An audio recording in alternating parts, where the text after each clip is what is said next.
지난주에 이어서 시편 118편 1절에 여호와께 감사하라고 하는 제목으로 두 번째 말씀을 잠시 드리려고 합니다. 여호와께 감사해야 될 이유가 지난주에 그는 선하시기 때문이라, 그 선하신 하나님께 감사하라고, 그 선하다라고 하는 개념이 헐고 세운다, 다시 말하면은 다 쓸어버리고 다시 세우는 것. 하나님 한 분만이 선하신 분이라. 우리 인생에 겉사람의 세상에 속한 것들을 다 헐어버리고 새롭게 세우실 분은 하나님 한 분밖에 없다. 단순히 도덕적 윤리적 개념이 아니라 우리를 새롭게 만드시는 창조자의 하나님의 일하심, 그것이 선한 것이다 라고 말씀을 드렸어요. 오늘 이 본문은 두 번째로 그는 그의 인자하심이 영원하기 때문이라. 그 인자하심이 영원하다라고 하는, 하나님이 인자하시기 때문에 그 하나님께 감사하라고. 이 인자하심이라고 하는 이 단어가 히브리어로는 헤세드라고 하는 헤세드. 근데 우리 성경에는 번역할 때 한 10가지 가까운 단어로 이렇게 번역을 하고 있습니다. 그래서 인자가 제일 많이, 약 한 240번 정도 사용되는 가운데 약 한 150번 이상을 인자라 이렇게 번역을 했습니다. 헤세드라고 하는 이 단어를. 두 번째로 많이 번역한 한글 단어가 은총이라고 하는 약 한 37번 정도 헤세드를 은혜라. 그리고 또 19번 정도는 인애라고 이렇게 번역을 했고, 또 사랑이라고 번역한 곳도 있습니다. 9번. 그리고 선이라고 하는 단어로 번역한 것도 9번 정도. 또 자비도 한 5번, 긍휼도 한 3번, 또 후대했다라고 하는 의미로 3번, 호의를 베풀다 해서 호의라고 하는 단어로 약 2번, 불쌍히라고 하는 단어, 또 동정하다, 또 진실하다, 아름답다. 그러니까 한 단어를 이렇게 10가지 이상으로 성경 문맥에 따라서 이렇게 다양하게 번역을 하고 있다라고 하는 거예요. 헤세드라고 하는 단어가.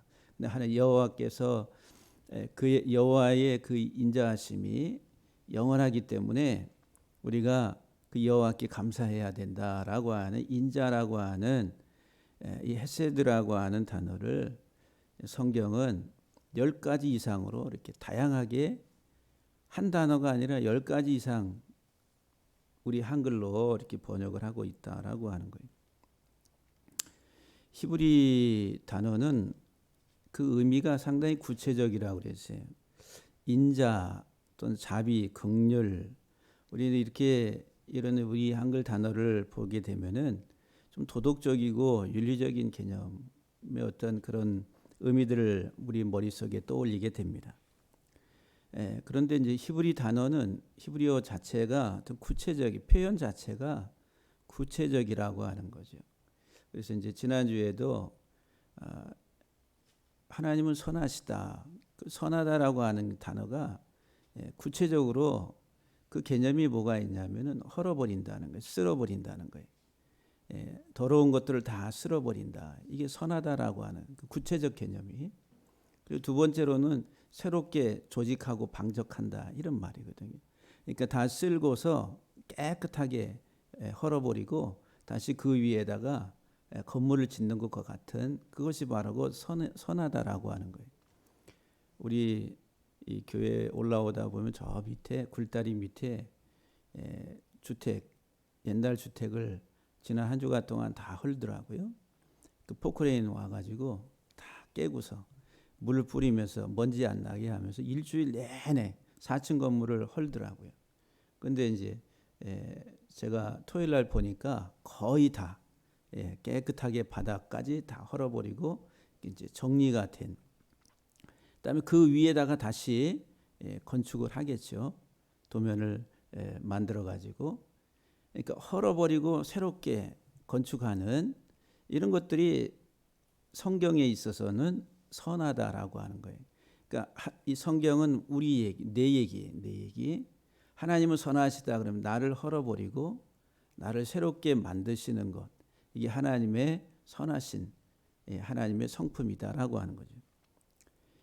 마찬가지로 여기에 인자하신 하나님, 인자하신 하나님 그러면 우리가 정말 우리 도덕적 윤리적 개념에서 따뜻하고 어떤 그 온화하고 우리에게 어떤 화를 내지 아니하고 어떤 그런 따뜻함으로 대해주는 그런 할아버지 같은 그런 성품을 인자하다, 이렇게 우리들이 이해를 합니다. 우리의 도덕적 윤리적 개념에서 인자라고 하는 개념을 그렇게 여기 헤세드라고 하는 단어를 인자라 제일 많이 번역을 하고 있습니다. 그런데 이제 히브리어는 구체적이라고 그랬어요. 의미가 구체적으로 인자하다 이 말은 공급의 울타리라는 공급. 헤세드의 하나님은 공급하시는 하나님이에요. 공급하시는, 한번 따라합시다. 공급하시는 하나님. 인자하신 하나님, 우리에게 공급하시는 공급자라고 하는 거예요. 생명과 안전, 보호를 공급하시는 하나님. 우리에게 뭐를 공급하시냐면은 생명을, 그리고 안전한 울타리, 그것을 통해서 우리를 보호하시고 지키신 이것들을 공급하시는 공급자라고 하는 거예요. 위기 속에 처해 있는 그들에게 안전한 울타리가 되도록 그 안전한 울타리를 펴서 또는 그 울타리를 쳐줘서 그 생명과 그 모든 것들을 지키시고 보호하시는 것, 이게 바로 곧 헤세드라고 하는 개념이다라고 하는 거예요. 성경을 우리가 이제 이 단어가 사용된 곳을 찾아보면은 출애굽기 20장 6절에 보면은 나를 사랑하고 내 계명을 지키는 자들에게는 천대까지 은혜를 베푼다 그랬어요. 천대까지 은혜를 베푼다. 이 은혜가 헤세드라는 거예요. 여기서 이제 은혜라 이렇게 번역이 됐고, 오늘 본문 시편 118편에서는 인자라 이렇게 번역을 해놨어요. 근데 하나님을 사랑하고 하나님의 계명을 지키는 자들에게는 천대까지 이 은혜를, 인자를 베푸신다. 그러면은 끊임없이 하나님은 우리에게 공급하신다는 거예요. 하나님을 사랑하는 자들에게, 하나님의 계명을 지키는 자들에게 하나님 끊임없이 우리에게 생명과 안전을 공급하시는, 절대적으로 우리들을 지키시고 보호하시는 하나님이다라고 하는 거예요. 이 언약 관계 속에 있다라고 하는 거죠. 출애굽기 34장 7절에도 인자를 천대까지 베풀며 악과 가실과 죄를 용서하리라 그랬어요. 신명기 7장 9절에도 보면은 하나님의 계명을 지키는 자에게는 천대까지 그 언약을 이행하시며 인애를, 여기서 이제 인애를 베푸신다 그랬어요. 이 인애가 헤세드라고 하는 같은 단어. 천대까지 인애를 베푸신다. 아니, 출애굽기에서는 인자라고, 20장에서는 또 은혜라고 해놓고서 하여튼간 이 출애굽기 본문 안에서도 이 헤세드라고 하는 이 단어가 인자, 인애, 은혜 이렇게 다양하게 이 한글 단어로 이렇게 표현되고 있다라고 하는 거예요. 어쨌든 간에 하나님의 언약을 지키는 자들에게, 또 주를 사랑하는 자들에게는 천대까지 은혜를, 인자를 베푸신다, 인애를 베푸신다. 이 말은 그냥 계속 공급하시는 하나님이라.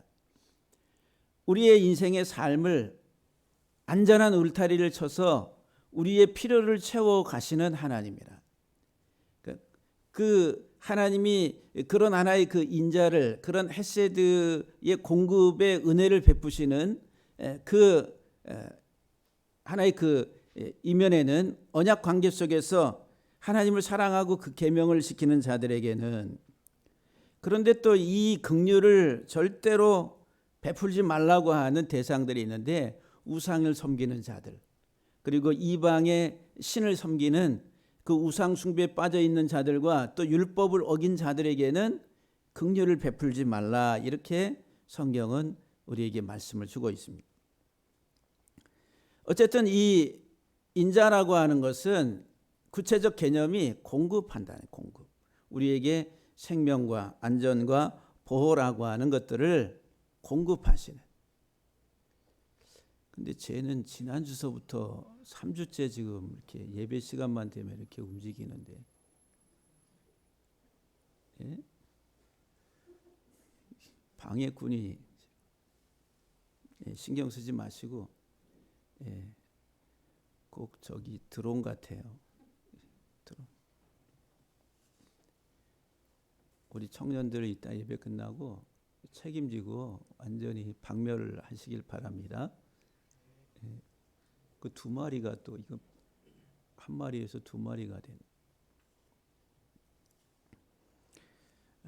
공급하시는 하나님, 헤세드의 하나님, 공급하시는 하나님인데, 이 헤세드라고 하는 이 단어의 구체적 의미가 뭐냐면은 공급하시는, 뭐를 공급하냐, 안전한 울타리잖아요. 그것은 피난처라는, 피난처. 우리에게 피난처를 제공하신다라고 하는 거예요. 아주 위험한 순간, 절대절명의 그런 아주 위기 순간에 우리에게 피난처를 제공하는 것, 그것이 바로 곧 헤세드라고 하는 거예요. 하나님의 인자하심이다라고 하는 거예요. 창세기 39장 21절에 보면은 여호와께서 요셉과 함께 하시고 그에게 인자를 더하사 간수장에게 은혜를 받게 하셨다, 이렇게 기록합니다. 물지 않으니까, 쏘지 않으니까 그냥 무시하세요.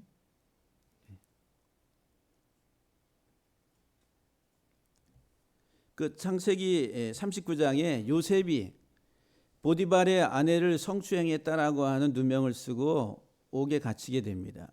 그 옥이 왕의 죄수들을 가두는 아주 삼엄한 그런 옥입니다. 감옥이에요.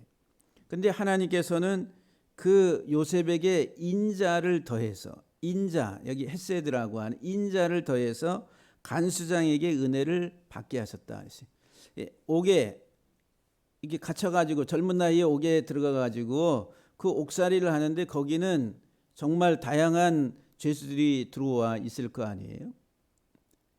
근데 그런 이제 이 감옥이라고 하는 그런 하나의 어두움 속에 갇히게 됐을 때에 불안하고 또 초조하고 공포와 여러 가지 많은 감정들이 있을 터인데, 그 간수장을 통해 가지고 하나님은 은혜를 받게 했다는 거예요. 인자를 더해 가지고. 다시 말하면은 이 간수장이 피난처가 되는 간수장.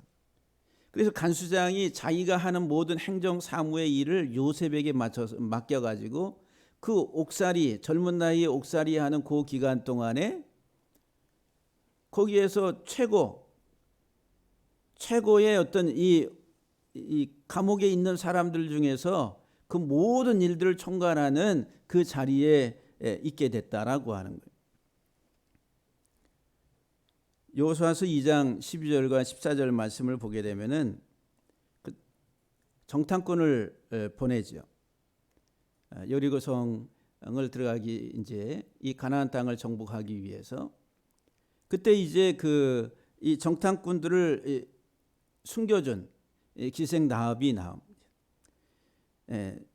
여호수아서 2장 12절에 보면은 그러므로 이제 청하노니 내가 너희를 선대하였은지요.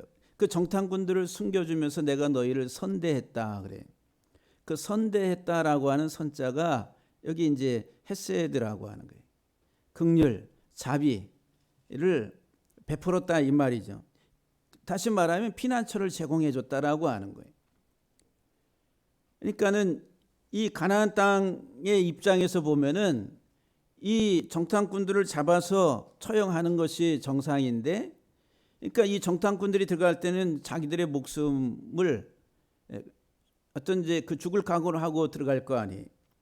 근데 이제 이 정탐꾼들을 숨겨주는 이 기생 라합의 이 선대라고 하는 이것이 바로 그 피난처를 제공해주는. 그래서 이제 나중에 내가 너희를 선대했으니 너희도 나중에 이 성을 함락할 때에 나와 내 아버지 집을 선대해라 고 하는 이런 하나의 그 요구를 합니다. 룻기에 보게 되면은 룻기에도 나오미가 두 며느리하고 남았을 때에 자기 남편과 두 아들이 죽고 자기와 이제 두 며느리만 남았을 때 이 나오미가 그 며느리들에게 말하기를 너희는 각기 너희 어머니의 집으로 돌아가라. 너희가 죽은 자들과 나를 선대한 것 같이 여호와께서 너희를 선대하시기를 원한다 그랬어요. 그 이제 선대했다라고 하는 말이 헤세드라고 하는 헤세드. 다시 말하면은 정말 남편 잃어버리고 두 아들 다 죽고 이제 혼자 남아 있는데 두 며느리가 이 어머니를 떠나지 아니하고 어머니를 지키고 보호했다라고 피난처가 돼줬다라고 하는 거죠. 그래서 룻기 3장 10절에 보게 되면은 그 며느리 룻에 대해서 이렇게 말합니다. 그가 이르되 내 딸아 여호와께서 내게 복 주시기를 원하노라. 네가 가난하건 부하건 젊은 자를 따르지 아니하였으니. 자기 삶이 지금 어떤 환경에 처해 있든지 간에 그게 상관하지 아니하고 어머니 곁을 지키고 그 어머니를 보호해 줬다라고 하는 거예요. 그것을 가리켜 선대했다라고 이렇게 표현합니다. 다시 말하면 그 어머니에게 인자를, 자비를, 은혜를 베풀었다라고 하는 거죠.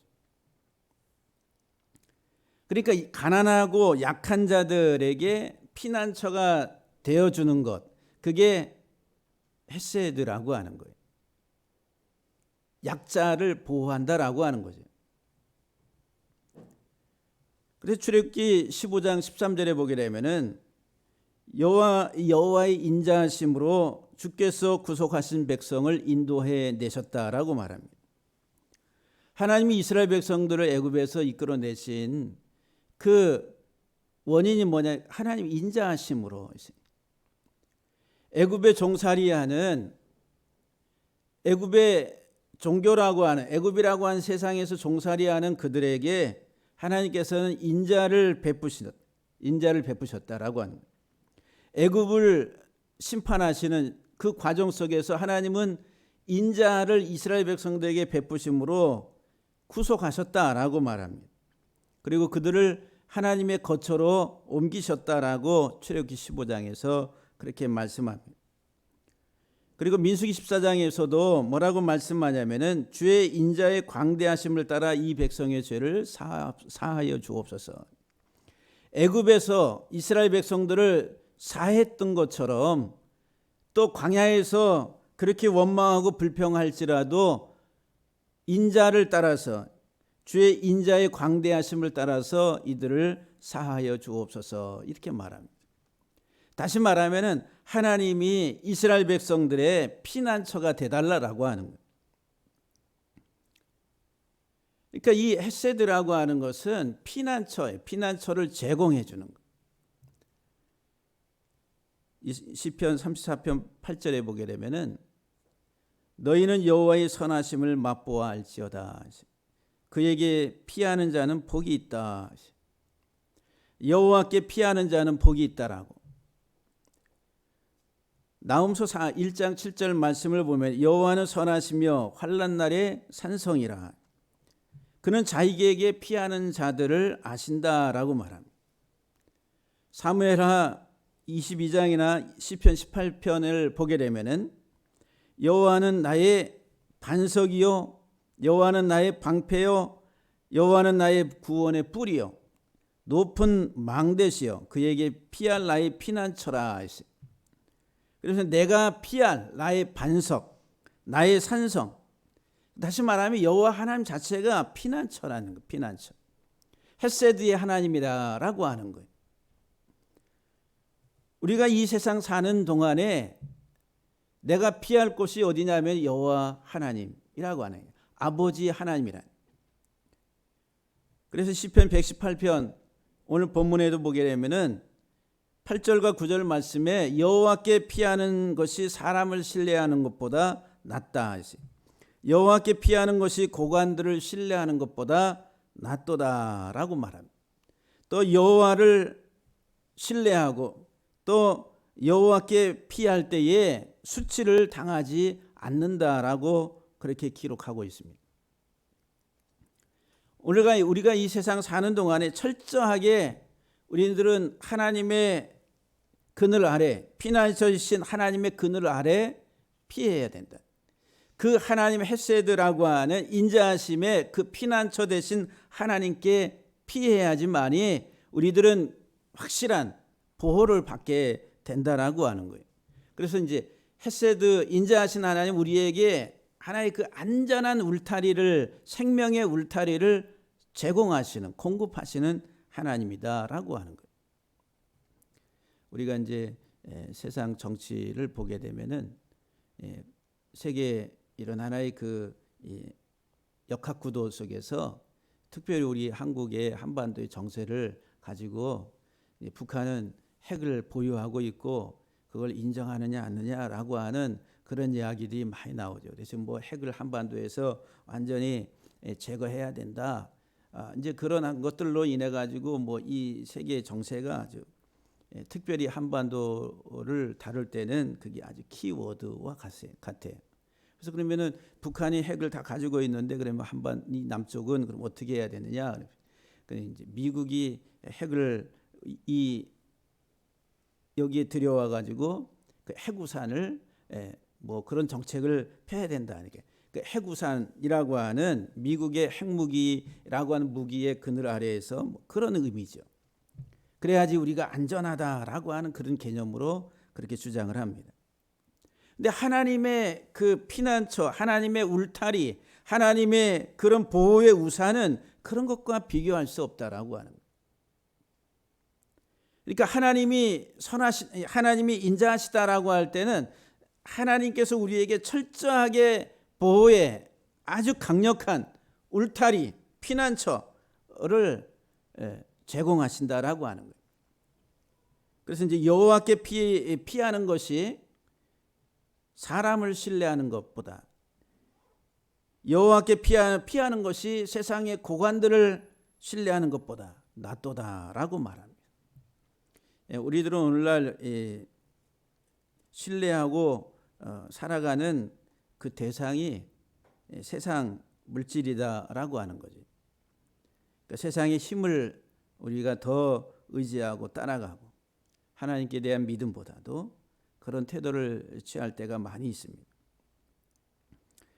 철저하게 우리들은 나의 피난처가 되신 하나님께 우리의 모든 삶을 맡기고 살아갈 때에 그 사람들에게는 기쁨이 있다는 시편 5편 11절 말씀에 보면은 그러나 주께 피하는 모든 사람은 다 기뻐하며 주의 보호로 말미암아 영원히 기뻐 외치고 주의 이름을 사랑하는 자들은 주를 즐거워하리라. 그러니까 여호와 하나님께 피하는 정말 하나님만이 나의 안전한 보호가 되시는 분이다라고 하는 그 믿음을 가지고 하나님께 피하는 사람은 그 사람의 이 내면에는 기쁨이 있다는 거예요. 모두가 다 기뻐하고 영원히 기뻐 외치고 그리고 주를 즐거워하리라. 사도 바울이 우리에게 항상 기뻐하라고 그러죠. 범사에 감사하라. 그리스도인들의 하나님의 진정한 사람들의 삶의 특징이 기쁨과 감사라고 하는 거예요. 여호와께 감사하라. 그의 인자하심이 영원함이로다. 그 영원하신 하나님께 피해 있는 그 하나님의 보호 속에 있는 사람들은 항상 기뻐할 수밖에 없다라고 하는 거예요. 크게 외친다는, 기뻐서 크게 외치고 영원히 즐거워하리로다. 이 인자라고 하는 그 인자하심, 하나님의 인자하심이라고 하는 이 한자를 제가 살펴보니까 인자라고 하는 게 어질인자에다가 사랑자자를 씁니다. 그 어질인자는 사람 인변에 두이가 이렇게 있어요. 사람인의 두이. 그래서 이제 고대 한자에 있어서는 두 사람. 근데 두 사람이 이 친하게 지낸다라고 하는 어질다라고 하는 이 어질다라고 어질인자의 개념이 두 사람이 이렇게 친하게 지내는 이게 친하게 지낸다 이 말은 서로 이 상호 작용 속에서 잘 어울린다라고 하는 거죠. 조화로운 겁니다. 그 불협화음이 나지 아니하고 융화가 돼가지고 서로 잘 어울리는 것. 그렇게 되려면은 어떻게 돼? 자기에 대해서는 엄격하고 타인에 대해서는 관대한 그런 태도를 취할 때에 그게 이제 어진 사람이 된다라고 하는 거예요.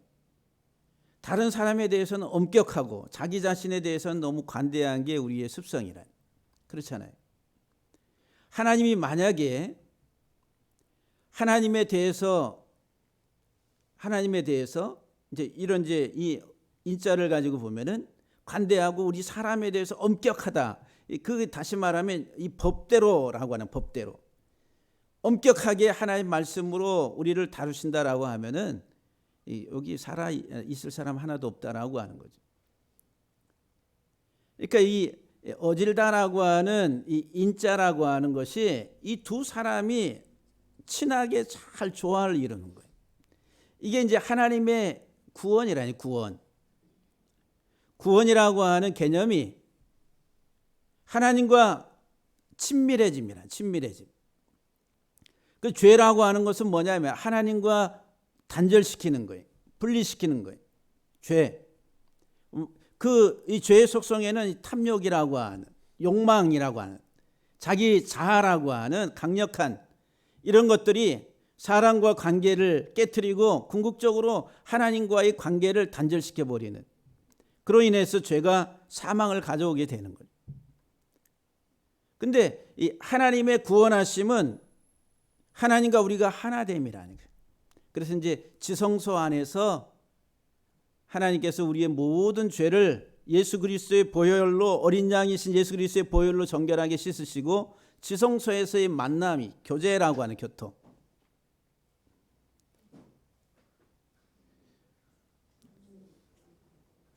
예. 드디어 한 마리 해결했습니다.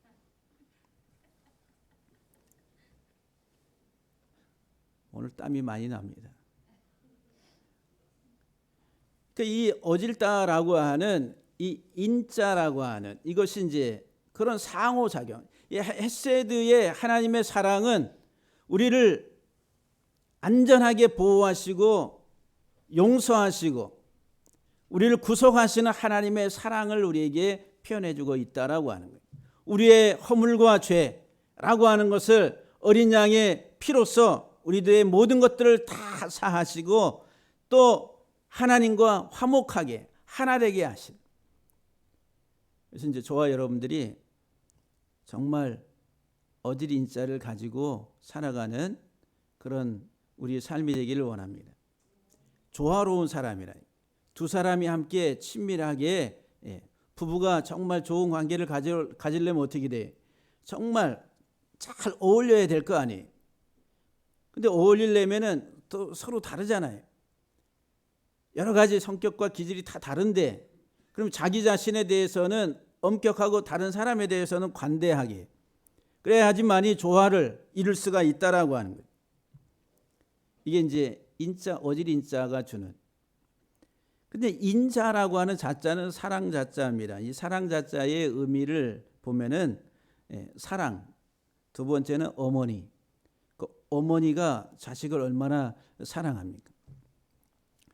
근데 이제 이 사랑 자자의 이 자자를 보게 되면은 무성하다라고 하는 자자 밑에다가 마음 심자가 들어가 있어요. 그러니까 마음이 무성하다. 그러니까 이 어머니가 자식에 대한 마음, 애틋한 마음, 여러 가지 많은 감정들이 있을 거 아니에요. 어떠하든지 간에 이 자식을 잘 키우고자 하는 그런 마음. 그래서 이제 이 무성하다라고 하는 무성할 자자에 그 의미 속에는 키운다 이런 의미가 있어요. 그러니까 잘 성장하도록 키우고자 하는 그런 마음이다라고 하는 거예요. 그러려면은 이제 이 사랑 자자의 그 의미가 어떤 의미를 갖냐면은 모든 것을 포용하면서도 베푸는 사랑이라. 여러분들 우리가 부모의 마음은 자식에게 자식이 아무리 잘못해도 그래도 내리사랑으로 용서하고 용납하고 포용하고 베풀어 줍니다. 그게 부모가, 특별히 어머니들이 자식에 대한 사랑을 그렇게 하는 거예요. 그 울타리가 돼주는 거예요. 그게 하나님 아버지의 인자라고 하는 게 생명과 안전의 울타리, 피난처를 제공해 주는 거예요. 내가 위기에 처해 있을 때, 사망의 구렁텅이에 빠져 있을 때에도 하나님 우리를 건져내서 우리에게 안전한 피난처가 되어 주시는 분. 그게 하나님의 헤세드의 사랑이다라고 하는 거예요. 그래서 여기 인자라고 하는 이것은 이제 서로 잘 어울려서 교제하고 교통하고 살아가는 데 있어서 포용하고 그리고 베푸는 그 사랑이 인자라고 하는 인자. 그래서 우리 사랑하는 우리 성도 여러분들이 정말 하나님의 그 인자하심이 영원하다라고 하는, 하나님의 인자하심이 영원하다. 그래서 그 인자하심으로 인해서 하나님께 감사해야 된다. 근데 이제 영원하다라고 하는 이 표현이 알람이라고 하는, 영원하다라고 하는 이 단어의 의미가 뭐냐면 숨기다, 감추다, 숨기다에서 영원이라고 하는 올람이라고 하는 단어가 파생돼서 나옵니다. 숨기는 것과 그 다음에 영원, 시간, 오래됨, 뭐 이런 이제 의미로 이렇게 사용됩니다. 그래서 같은 단어예요. 올람인데 영원이라고 하는 시간을 말하면서 또 우리가 사는 세상을 올람이라고 그래요. 같은 단어예요. 한 단어인데 시간, 영원 이런 개념이 있고 세상이라고 하는 개념이 있어요.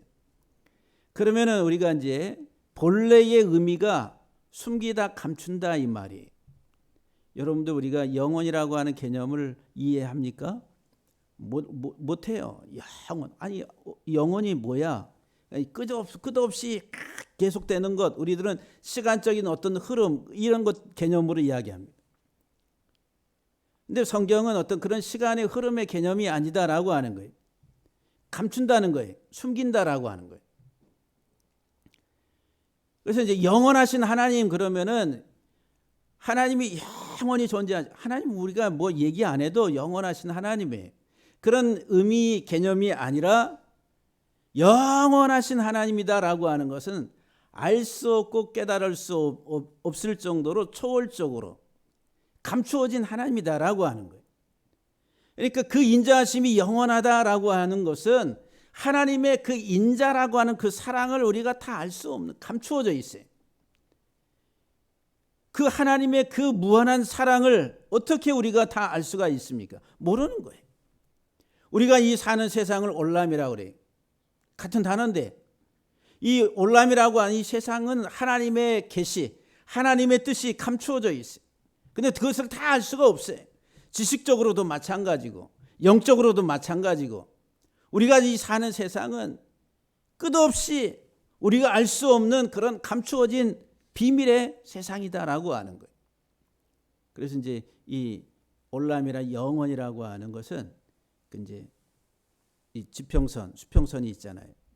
그 지평선 너머 저 너머에 뭐가 있을까? 이제 이 히브리인들의 사고 속에는 저 수평선, 지평선 너머에 뭐가 있을까? 이게 저게 뭐가 있을까? 알 수 없다라고 하는 거예요. 감춰져 있다라고 하는 거예요. 그래서 이제 숨어 계시는 하나님이라 성경에서는 숨어 계시는 하나님. 그래서 이 성경이 숨어 계신 하나님 우리에게 드러내서 표현해 주는 하나의 계시의 책이다라고 하는 거예요. 하나님이 영원하시다라고 할 때 그 하나님은 숨어 계시는 하나님. 우리가 인간적 짧은 지식과 이성으로 알 수 없고 깨달을 수 없는 초월적 감추어진 하나님이다라고 하는 거예요. 이 사랑도 마찬가지. 지금 제가 여러분들에게 구체적이다라고 하면서 하나님의 헤세드의 이 인자, 이 사랑이라고 하는 것은 하나님께서 우리에게 피난처를 제공하고 안전과 보호의 울타리를 쳐주는 것이다라고 이렇게 구체적으로 설명하지만 아주 부분적이다라고 하는 거예요. 하나님에 대해서. 그러니까 하나님의 영원하신 그 하나님의 그 사랑을 우리가 어떻게 다 알겠어요? 사랑의 깊이와 높이와 넓이와 길이 우리가 다 측량할 수 없다라고 하는 거예요. 마지막이 다 완성이 됐을 때만이. 그런데 이제 이 오늘 본문에서 여호와의 인자하심이 영원하기 때문에 그 하나님께 감사하라고. 평생 여러분들 살아가는 우리 이 땅에 살아가는 우리의 삶에 있어서 가장 안전한 우리의 울타리, 그리고 우리의 견고한 요새와 같은 산성, 그것은 하나님 한 분밖에 없다라고 하는 거예요. 우리의 죄와 허물로 인해서 죽은 우리 영혼을 다시 살리시고 우리를 새롭게 하신 하나님이 이제 울타리가 돼서 우리를 보호하시고 지키시는 그 하나님이다라고 하는 거예요. 그래서 그의 인자하심은 영원하다. 그 인자하심으로 인해서 하나님께 감사하라고. 사랑하는 성도 여러분들, 무엇을 의지하고 무엇을 소망하고 무엇을 신뢰하고 살아가시려고 합니까? 지금까지 우리들은 그냥 세상을 더 신뢰하고 세상을 더 소망하고 세상의 힘과 부와 이와 같은 것들을 더 사랑하고 신뢰하고 추구하고 따라왔습니다. 그게 우리의 삶의 본질이. 거짓이라고 뭐 이렇게 부정하고 싶어도 부정할 수 없는 사실이다라고 하는 거예요. 정말 여러분들이 하나님을 더 끝까지, 룻이 그 어머니를 따라갈 때에 부하든 아니면 가난하든 간에 자기가 세상 환경을 바라보지 아니하고 어머니를 끝까지 따라갔던 그 룻을 나오미가 축복을 하잖아요. 그것은 이제 그 철저하게 우리가 이 세상 살아가는 동안에 우리들은 하나님의 피난처 되심을 알고 그 하나님께 온전히 피하는 그런 하나님의 사람들 다 될 수 있기를 주의 이름으로 간절히 축복합니다. 그래서 그 인자하심이라고 하는 그 하나님의 보호의 우산 속에서 이 세상 살아가는 동안 내가 요셉이 만나는 고난을 겪든지 어떤 모함을 겪든지 어떤 삶의 환경이 저 나락으로 떨어지든지 간에 하나님만을 신뢰하고 그 피난처이신 하나님께 온전히 우리가 그 그늘 아래로 들어가서 온전한 쉼과 안전과 보호와 생명을 누리는 우리 모두가 되기를 주의 이름으로 간절히 축복합니다.